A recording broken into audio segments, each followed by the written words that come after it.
Oh, oh, oh. Il l'a encore fait. La lumière brille dans les ténèbres, et les ténèbres ne l'ont pas vaincu. Jean 1 verset 5. Je suis la lumière du monde. Tant que je serai dans ce monde, je serai la lumière. Et un terreau pour le royaume des ténèbres. Merci, Jésus, pour la victoire d'aujourd'hui. Frère John, s'il vous plaît, attendez. Sœur Lucie, j'espère qu'il n'y a pas de problème. Frère John, Dieu t'utilise vraiment. Le sais-tu? Juste après que tu aies quitté notre maison hier, ma sœur, pour qui tu as prié, s'est levée de son lit de malade, demandant de la nourriture. Tu es sérieux? Tu veux dire qu'elle est guérie maintenant? Elle est totalement guérie. Il n'y a plus aucune trace de maladie en elle. Ta prière est vraiment puissante. Parfois je me demande, qui es-tu pour que Dieu t'honore autant? Cela n'est pas en mon pouvoir. C'est pour que son nom soit glorifié. Lui-même a porté nos péchés en son corps sur le bois, afin que morts au péché nous vivions pour la justice. C'est par ses meurtrissures que nous sommes guéris. 1 Pierre 2, verset 24. Voici les miracles qui accompagneront ceux qui auront cru, en mon nom, ils chasseront les démons, ils parleront de nouvelles langues, ils saisiront des serpents, s'ils boivent quelque breuvage mortel, il ne leur fera point de mal, ils imposeront les mains aux malades, et les malades seront guéris. Marc 16 versets 17 à 18. Merci, Jésus. Tu es vraiment un Dieu fidèle. Frère John, je te cherchais. Excusez-moi, sœur Lucie, laissez-moi l'écouter. S'il vous plaît, allez-y. Tu dis que tu veux me voir. Je suis venu vous dire merci. J'ai eu le poste, comme vous l'avez déclaré. Qui est comme toi parmi les dieux, ô Éternel? Qui est comme toi, glorieux en sainteté, redoutable en louange, opérant des prodiges? Exode 15 verset 11. En fait, je ne sais pas comment vous remercier.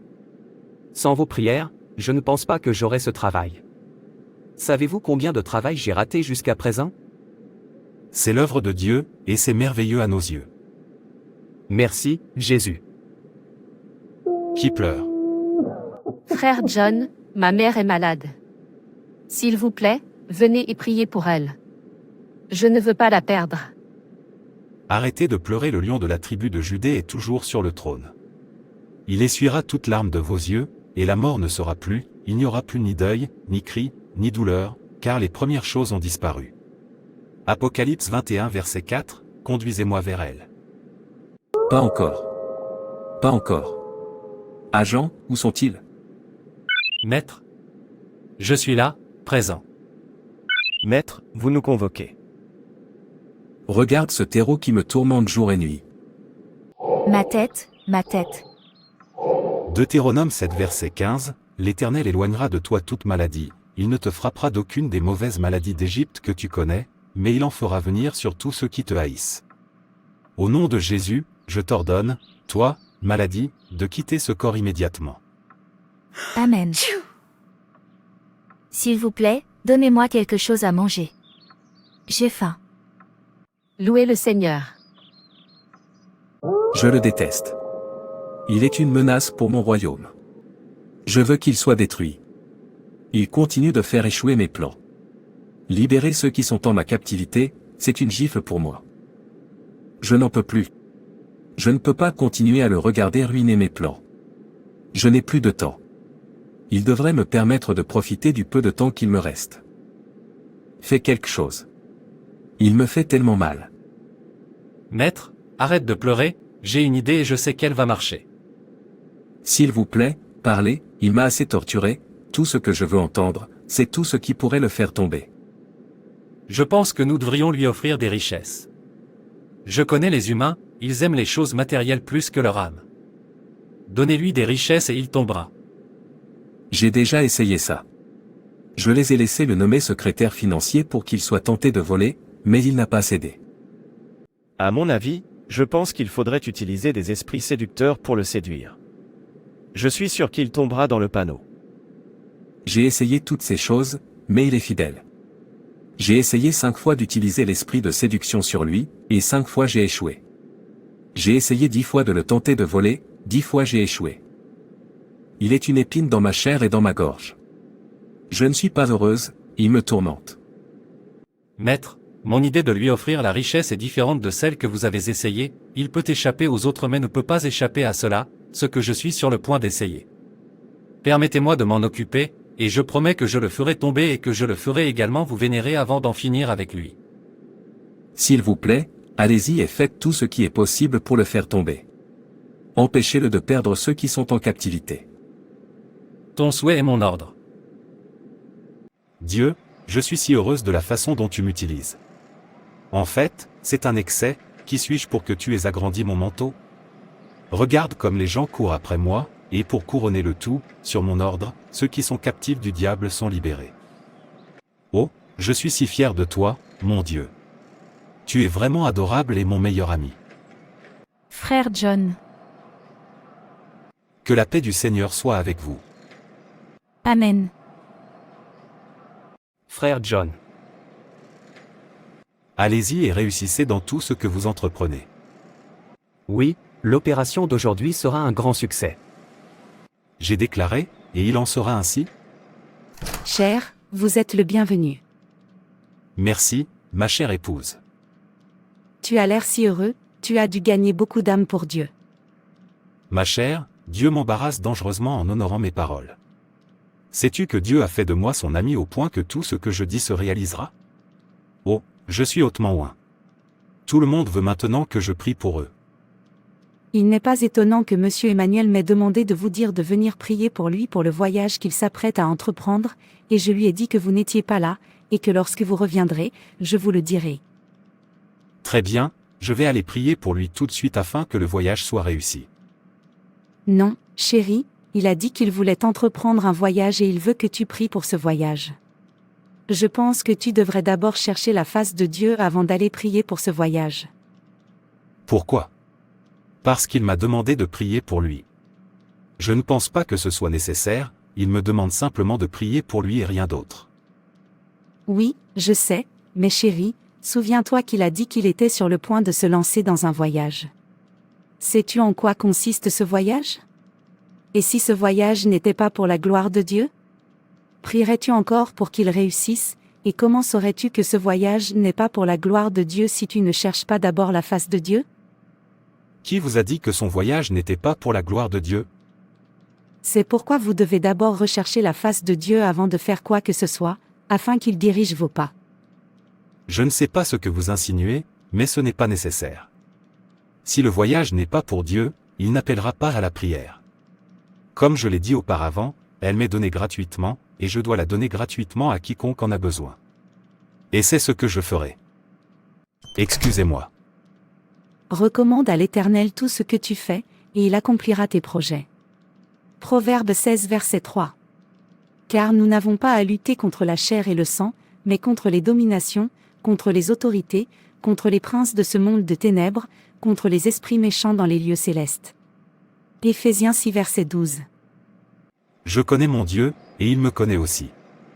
Sa main est sur tout ce que je fais. Frère John, tu es là. Bienvenue. Merci, ma femme m'a dit que tu voulais que je prie pour le voyage que tu es sur le point d'entreprendre. Oui, frère John, j'ai besoin de vos prières. Je suis sur le point d'entreprendre un voyage très important et j'ai besoin que vous priez pour que je réussisse. Allons-nous prier? Père, tu dis que tu honoreras ceux qui t'honorent. L'heure est venue. Ton fils ici présent envisage de se lancer dans un voyage important. Accorde-lui le succès dans tout ce qu'il s'apprête à entreprendre. Tu l'as fait à maintes reprises et je sais que tu le feras encore. Merci, Père, de m'avoir répondu. Au nom de Jésus, j'ai prié. Amen. Monsieur, vous réussirez dans tout ce que vous entreprendrez. Mon Dieu fera en sorte qu'il en soit ainsi. Amen, et merci beaucoup. Maintenant je m'en vais sans me retourner. Oh oui. Le succès vous suivra, tout ce que vous entreprendrez prospérera. Je l'ai déclaré, ainsi en sera-t-il. Amen et amen. Je vais y aller maintenant. Allez bien. C'est à cet effet que j'ai été créé. Je m'occupe des affaires de mon père. Bonjour Marco. Monsieur. N'ayez plus peur. Vous devriez continuer et effectuer l'opération ce soir. Rien ne se passera. Un serviteur de Dieu a prié. Nous réussirons, et il en sera ainsi. Si vous le dites, monsieur, pas de problème. Merci Jésus. Frère John, s'il vous plaît, attendez. Quel est le problème, monsieur? Mon fils est très malade. Je l'ai emmené dans un autre hôpital, mais la maladie persiste. Je ne veux pas le perdre. Vous ne le perdrez pas aussi longtemps que vous m'aurez rencontré. Montre-moi le chemin. Satan, tu es un menteur. C'est comme ça depuis très longtemps maintenant. Ne vous inquiétez pas, le Seigneur a pris le contrôle. Matthieu 18, verset 18. En vérité, il m'a dit, tout ce que tu liras sur la terre sera lié dans les cieux, et tout ce que tu délieras sur la terre sera délié dans les cieux. Si donc le Fils vous affranchit, vous serez réellement libre. Jean 8, verset 36. Au nom de Jésus, je t'ordonne, esprit maléfique, de quitter ce corps immédiatement. Papa, où suis-je? Homme de Dieu, tu l'as fait. La puissance de Dieu est sur toi. Dieu t'a utilisé pour guérir mon fils. Sais-tu depuis combien de temps il est comme ça? Oh non. Je vais te surprendre pour ça. Que veux-tu? Nommez-le et je vous le donnerai. Donnez gloire à Dieu, c'est son œuvre, que son nom soit loué. Je sais que je le fais toujours, mais je veux faire quelque chose pour toi, ne dis pas non, cela vient de mon cœur. Luc 10, verset 7. Et restez dans la même maison, mangeant et buvant ce qu'on vous donne, car l'ouvrier mérite son salaire. N'allez pas de maison en maison. Ne le rejetez pas. Que voulez-vous que je fasse pour vous? Vous le méritez. Monsieur, j'ai dit ne vous inquiétez pas, gratuitement je reçois, gratuitement je donne. Non, enfant de Dieu. Je crois qu'il y a une raison pour laquelle Dieu t'a utilisé pour guérir mon fils. C'est pour que je m'assure que tu ne restes jamais le même. Marc 9, verset 41. Car quiconque vous donnera à boire un verre d'eau en mon nom parce que vous appartenez à Christ, en vérité, je vous le dis, il ne perdra point sa récompense. C'est un honneur de donner un verre d'eau à un prophète de Dieu. S'il te plaît, ne me laisse pas désobéir à la parole de Dieu. Permets-moi de participer à cette bénédiction qui vient de l'obéissance à la parole de Dieu. Je comprends que tu sois très heureux et que tu veuilles montrer ta reconnaissance à Dieu, mais je vais bien. Tu sais quoi? Je vais t'offrir un contrat de 20 millions de dollars. Cette fois, c'est ton travail. Quoi? Oui, puisque tu refuses de me prendre quoi que ce soit, tu peux au moins le gagner par ton dur labeur. Tu ne pourras jamais me rencontrer et rester le même. Merci beaucoup, monsieur. Enfin. Je l'apprécie vraiment. Vous méritez plus de ça. Voici ma carte. Viens à mon bureau demain, afin que je te donne tous les détails concernant le contrat. Je le ferai, monsieur. Je vous en suis reconnaissant, monsieur. Je vous en prie.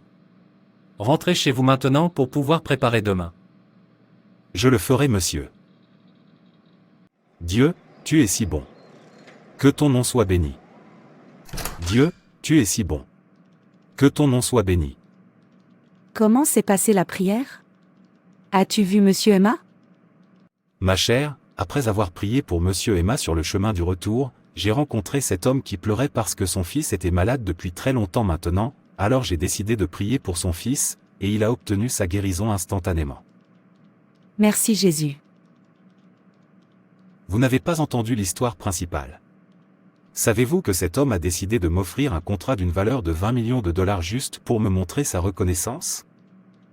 20 millions quoi? C'est trop beau pour être vrai. Cet homme est très riche et a insisté pour changer ma vie pour le meilleur. Je suppose que Dieu a décidé de nous élever plus haut. Tu as peut-être raison, mais nous devons le remettre entre les mains de Dieu, afin de ne pas faire d'erreur ou de tomber dans le piège du diable. Souviens-toi. Daniel 1 verset 8. Daniel ne voulait pas manger les mets et le vin du roi, car cela le rendrait impur. En tant qu'enfant de Dieu, je pense que nous devrions faire attention au type de don que nous recevons. Même si nous devons le recevoir, nous devrions le remettre entre les mains de Dieu. Proverbe 3 verset 6, dans toutes tes actions, donne la priorité à Dieu, afin qu'il te dirige et qu'il couronne tes efforts de succès. Je crois toujours que tu devrais prendre le temps de prier avant d'accepter ce contrat. Chérie, oublie ça, c'est Dieu qui me guide et il a décidé de me bénir à travers cet homme. Il ne me reste plus qu'à l'accepter avec reconnaissance. Et si le don ne venait pas de Dieu? Tu aurais dû lui dire que tu prierais à ce sujet avant de dire oui. Souviens-toi que Satan utilise différents moyens pour faire tomber les enfants de Dieu. C'est pourquoi, en tant qu'enfants de Dieu, nous devrions toujours chercher la face de Dieu avant de faire un pas. Tout ce qui brille n'est pas de l'or. 1 Jean 2 versets 15 à 17. N'aimez pas le monde, ni les choses qui sont dans le monde. Si quelqu'un aime le monde, l'amour du Père n'est pas en lui. Car tout ce qui est dans le monde, la convoitise de la chair, la convoitise des yeux, et l'orgueil de la vie, ne vient point du Père, mais vient du monde. Et le monde passe, et sa convoitise aussi, mais celui qui fait la volonté de Dieu demeure éternellement. Je connais très bien mon Dieu. Si ce n'était pas sa volonté, il ne l'aurait pas laissé croiser mon chemin. De plus, je ne pense pas que vous me compreniez. J'ai prié pour le fils de cet homme, et il a obtenu sa guérison. Et il a décidé de me remercier de cette façon. Maintenant, vous me comprenez. Écoute-moi, mon cher. Prends le temps de prier à ce sujet, afin d'être sûr de toi. Ésaïe 48, versets 17 à 18. Ainsi parle l'Éternel, ton Rédempteur, le Saint d'Israël, je suis l'Éternel, ton Dieu, qui t'enseigne ce qui est bon pour toi, qui te montre la voie que tu dois suivre. Si tu avais été attentif à mes commandements, ta paix aurait été comme un fleuve, et ta prospérité comme les flots de la mer. Jérémie 17, verset 9. Le cœur est tortueux par-dessus tout et il n'y a pas de remède. Je connais mon Dieu, il est mon ami et tout concourt au bien de son peuple. Tu ne t'inquiètes pour rien. Excuse-moi, je veux me reposer maintenant. Entrez. Bonjour monsieur. Bonjour, frère John. Venez vous asseoir. Merci monsieur. Tu es le bienvenu. Tu vois, frère John. Je construis une école et je sais que tu es instruit.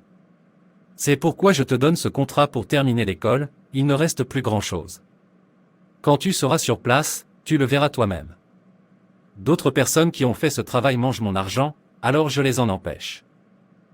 Je suis désolé d'entendre cela, monsieur.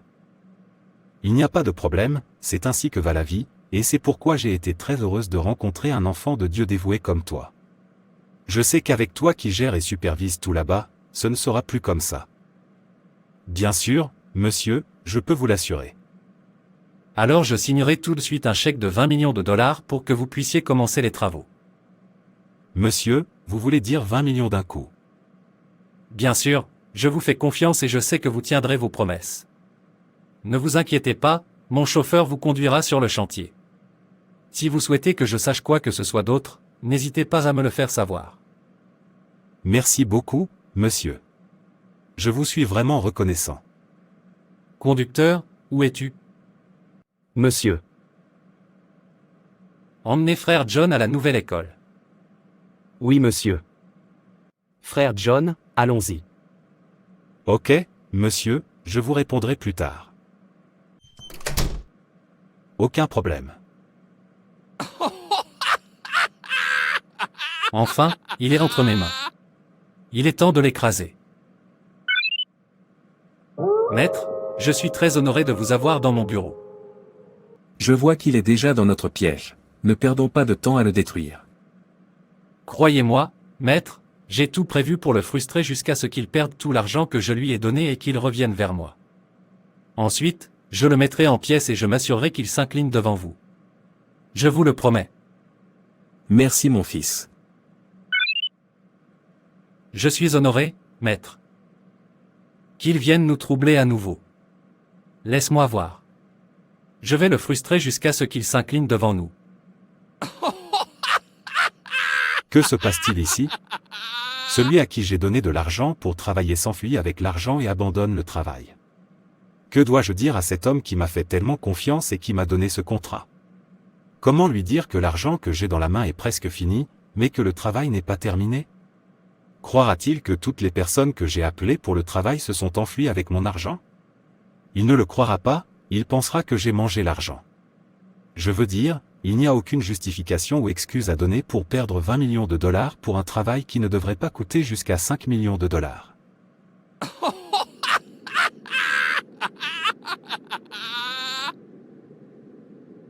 Voyons comment tu parviens à perdre ceux qui sont dans ma captivité. J'aurais dû écouter ma femme. J'aurais dû prier pour ce contrat avant de l'accepter. J'aurais dû prendre mon temps et chercher la face de Dieu avant de me lancer. Maintenant, regardez ça. Qui croira que je n'ai pas dépensé personnellement d'argent de cet argent? Pourtant, l'argent est fini et le travail n'est toujours pas terminé. Peut-être devrais-je aller voir cet homme pour lui expliquer ce que je traverse. Oh mon Dieu, adoucis son cœur pour qu'il me croie. Oui, frère John, tu as dit que tu voulais me voir. Oui, monsieur, je ne sais pas comment vous le dire pour que vous me croyiez, mais je vous en prie, croyez-moi. Je ne sais pas ce qui se passe, quiconque à qui j'appelle pour le travail en fera un peu et s'enfuira avec mon argent. C'est ce que j'ai vu.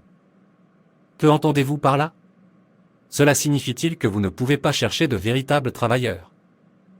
Monsieur, j'appelle les meilleurs, mais ils viendront et feront peu de travail, et la prochaine fois, ils commenceront à raconter des histoires.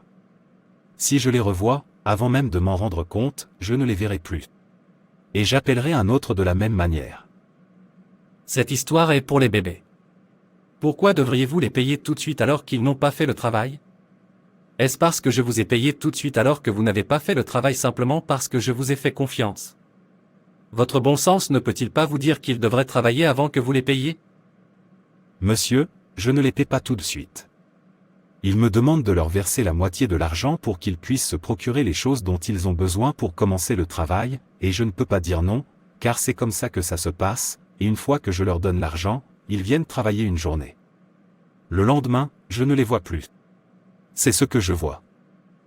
Votre histoire n'a aucun sens pour moi. Je vous ai donné ce contrat parce que je vous faisais confiance. Je crois que vous ferez la différence. Maintenant, vous me racontez des histoires. Vous voulez me faire croire que 20 millions de dollars sont dépensés pour des travaux qui ne valent pas 5 millions de dollars, mais que les travaux ne sont pas terminés. Qui croira ça? Ou alors vous pensez que je ne sais pas que les travaux ne valent pas 5 millions de dollars? Oh non. Écoute, je t'ai donné ce contrat juste pour apprécier ce que Dieu t'a utilisé pour faire pour moi, tu sais, alors s'il te plaît, va terminer mon travail. Et écoute, tu as 2 semaines pour le faire. Utilise tes sens. D'accord monsieur.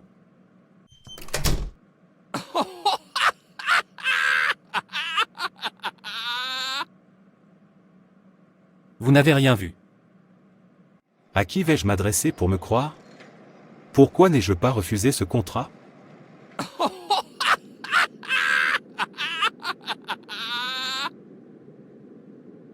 Je dirige le monde et vous devez vous incliner devant moi. Ô Dieu, je suis dans le pétrin. Que dois-je faire? J'ai fini l'argent qu'il m'a donné et j'y ai encore ajouté le mien, mais le travail n'est pas terminé.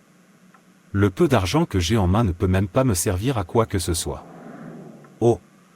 Si j'avais su, je n'aurais pas accepté ce contrat. Proverbe 6 versets 27 à 28. Un homme peut-il prendre du feu dans son sein, sans que ses vêtements ne brûlent? Peut-il marcher sur des charbons ardents, sans que ses pieds ne se brûlent? Ô Dieu, aie pitié de mon mari. Il est en contrat avec le diable. S'il te plaît, sauve-le. Ne le laisse pas être détruit. J'ai prié au nom de Jésus. Amen. Je pensais que tu disais que tu étais chrétien, je n'ai jamais su que tu étais un voleur prétendant. Cherchez quelqu'un à détruire. Si c'est ainsi que vous avez agi, à mon tour, vous paierez. Monsieur, croyez-moi. Je ne veux pas vous décevoir. J'ai même utilisé toutes mes économies pour terminer le travail, mais tous les ouvriers continuent à me frustrer. Je ne sais plus quoi faire. Je suis fatigué. Tais-toi, tes larmes de crocodile ne m'émouvront jamais. Écoute, tu as 24 heures pour me rendre mon argent, sinon je te ferai passer toute ta vie en prison. Tu m'as entendu. Monsieur, s'il vous plaît, ne me faites pas ça. Voyez-vous, je peux faire tout ce que vous voulez que je fasse, même si cela signifie travailler pour vous pendant des années jusqu'à ce que l'argent soit complet. Je le ferai, mais ne m'enfermez pas. Je n'ai pas d'argent à vous donner. S'il vous plaît, ayez pitié de moi. Vous pensez que vos larmes de crocodile résoudront n'importe quoi, l'argent ne vient pas de moi seul, et cette école n'appartient pas à moi seul. Le maître de cette école est très en colère contre moi et il réclame son argent. Alors rends-moi l'argent, si tu ne l'as pas, va demander un prêt, tout ce que nous voulons, c'est l'argent, et n'oublie pas, tu n'as que 24 heures. Monsieur, ne me faites pas ça, je vous en prie. Laissez-moi rencontrer votre maître pour que je puisse le supplier. Peut-être comprendra-t-il.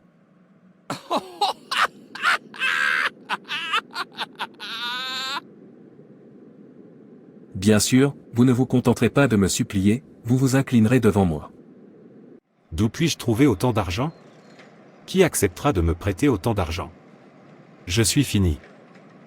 Il m'a donné 24 heures pour rendre son argent, sinon il m'enfermerait. Chérie, que dois-je faire? Je suis coincé. Où puis-je trouver une telle somme d'argent? Il n'y a rien d'autre à faire que de demander à Dieu de venir à notre secours, c'est un piège. Dieu m'a utilisé pour vous avertir, mais vous n'avez jamais écouté. Maintenant, regardez cela. La parole de Dieu dit dans Matthieu 10 verset 16, « Voici, je vous envoie comme des brebis au milieu des loups.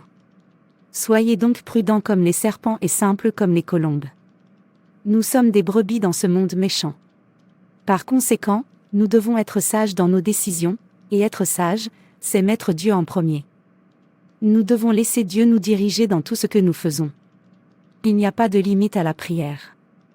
Un chrétien ne devrait jamais dire que j'ai trop connu Dieu, par conséquent, je devrais me passer de demander sa volonté. Tant que nous restons des brebis au milieu des loups, nous devons chercher la face de Dieu dans tout ce que nous faisons. 1 Pierre 5, verset 8. Soyez sobres, veillez, car votre adversaire, le diable, rôde comme un lion rugissant, cherchant qui il dévorera. Nous avons un ennemi qui ne dort jamais et qui ne se lasse pas de nous tirer vers le bas, qui travaille toujours désespérément pour s'assurer qu'aucune âme n'atteigne le ciel.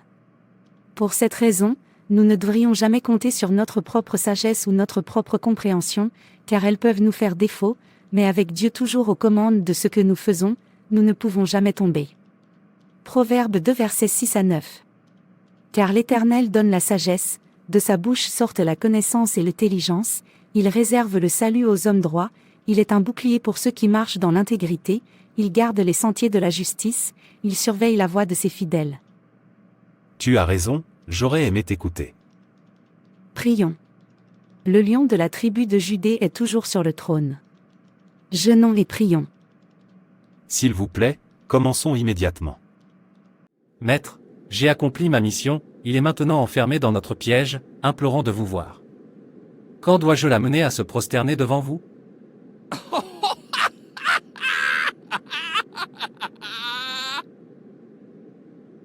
Enfin, il me supplie de m'incliner devant lui. Je lui ferai payer pour la douleur qu'il m'a causée. Je lui ferai payer pour tous les gens de ma prison qu'il libère. Je lui ferai payer pour m'avoir fait pleurer tout le temps qu'il les libère. Je lui ferai payer pour m'avoir embarrassé de haut en bas, pour m'avoir fait honte pendant qu'il les gagne à leur sauveur. C'est à mon tour maintenant de rire pendant qu'il pleure. Va et amène-le à moi. Qu'il s'incline devant moi, puis je le frapperai à mort. Ton souhait est mon ordre. Ô Dieu du ciel et de la terre, s'il te plaît, viens à mon secours. Pardonne-moi de ne pas avoir d'abord recherché ta face avant de signer ce contrat.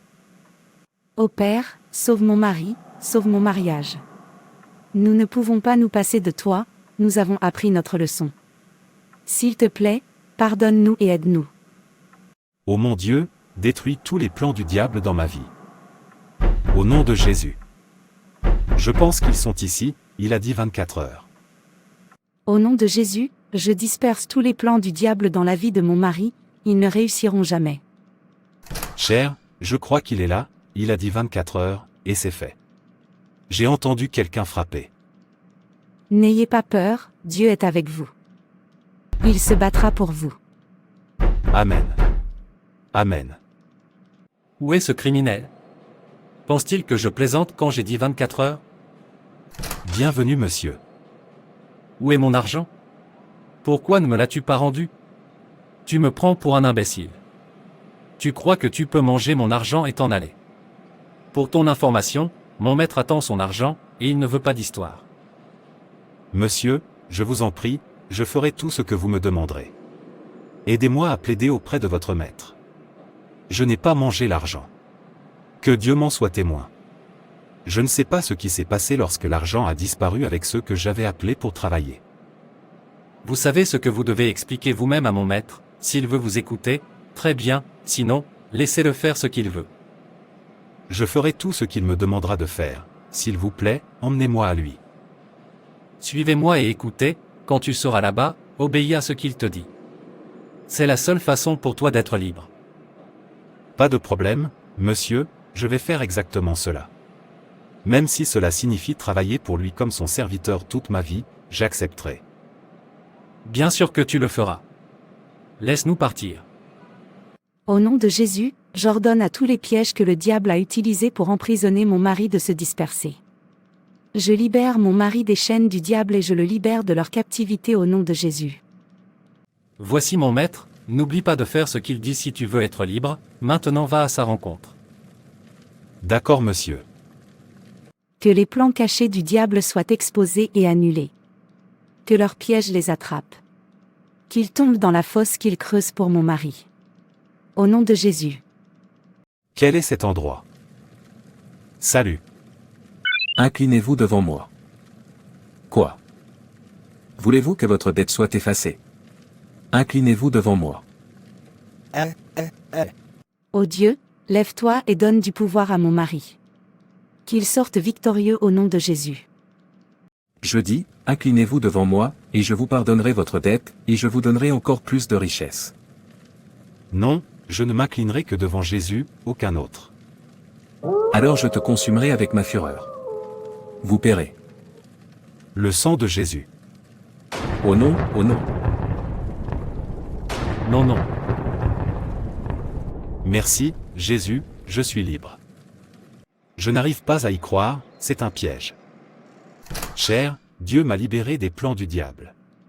Il voulait me détruire, mais mon Dieu les a fait honte. Merci Jésus. D'autres le peuvent, mais pas moi. Recherchez-vous la face de Dieu dans tout ce que vous faites, ou pensez-vous avoir trop connu Dieu, et donc avoir renoncé à rechercher sa face et à prier lorsque vous prenez des décisions? Nous devons faire confiance à Dieu, car nous ne pouvons pas dépendre de notre propre raisonnement imparfait. Si nous nous appuyons uniquement sur nous-mêmes ou si nous laissons nos sentiments déterminer notre parcours, nous risquons de faire des choix qui semblent bons au départ, mais qui finissent par entraîner de mauvais résultats. Proverbe 14, verset 12. Telle voie paraît droite à un homme, mais son issue, c'est la voie de la mort. La sagesse de Dieu est de loin supérieure à la nôtre. Lorsque nous sommes guidés par sa pensée, nos vies seront couronnées de succès. Ésaïe 55, versets 8 à 9. Car mes pensées ne sont pas vos pensées, et vos voix ne sont pas mes voix, dit le Seigneur. Autant les cieux sont élevés au-dessus de la terre, autant mes voix sont élevées au-dessus de vos voix, et mes pensées au-dessus de vos pensées. Nous devrions avoir le point de vue de Dieu dans chaque aspect important de notre vie et dans chaque décision importante que nous prenons. Nous le faisons en priant pour qu'il nous guide et en suivant ce qu'il dit dans sa parole. Psaume 1, versets 1 à 3. Heureux l'homme qui ne marche pas selon le conseil des méchants, qui ne s'arrête pas sur la voie des pécheurs, et qui ne s'assied pas en compagnie des moqueurs. Il trouve son plaisir dans la loi de l'Éternel, et la médite jour et nuit. Il est comme un arbre planté près d'un cours d'eau, donnant du fruit en sa saison, et son feuillage ne se flétrit point, tout ce qu'il fait réussit. Lorsque nous mettons Dieu en premier dans tout ce que nous faisons, il rend notre chemin droit en nous aidant à vivre selon ses normes justes. Nous évitons ainsi les pièges inutiles et jouissons d'une vie beaucoup plus heureuse. N'oubliez pas qu'il n'y a pas de limite à la prière et à la recherche de la volonté de Dieu dans votre vie. Tant que nous restons dans ce monde méchant, n'oubliez jamais de chercher Dieu en premier. Merci d'avoir regardé, n'hésitez pas à vous abonner, à aimer et à partager. Que Dieu vous bénisse. Et rappelez-vous, Jésus vous aime vraiment.